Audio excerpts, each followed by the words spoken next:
There are those times in our lives where we get to walk with God and our conscience is clean. Have you ever been in that spot where you're just like sailing with God? You feel like the Bible is alive, that you're standing with Him in such a manner that you hear His voice, feel the sense of His pleasure.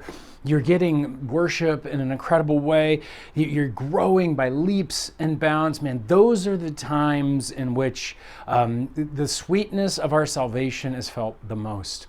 Hey, and if you're in one of those times, that is an exciting situation. It's something that you get to enjoy. And in fact, let me just layer on a little bit more, because while we talked about our conscience beating us up and our feeling condemned when our hearts condemn us, this time, what if your heart isn't condemning you?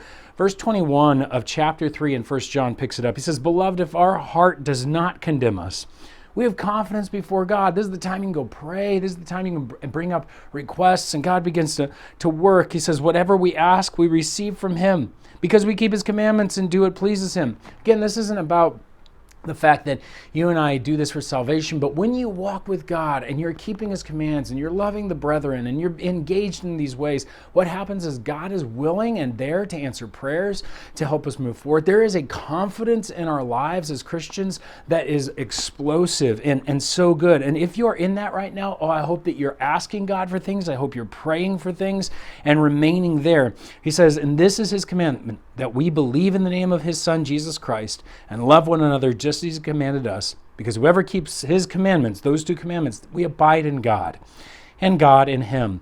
And we know that He abides in us by the Spirit whom He has given us. This is the point. You and I, when we're walking with confidence, our hearts are not condemning us. We're in the presence of God. This is the time to ask Him for what those things are that we need for His kingdom to spread and continue forward. You're at the most centered point. And these are some awesome times because the Spirit of God is in you. We're trusting in Jesus. We're loving the brothers. Guys, I hope that's where you're at this weekend, and I hope that's what God does through you as you get connected to Him, as you abide in Him, as you live with Him. It's those times that are the sweetest. And let's just thank Him for those times. Let's just walk in those times. And if you're not there, let's strive to bring ourselves to those moments. May God bless you guys this weekend as you walk and abide in Christ.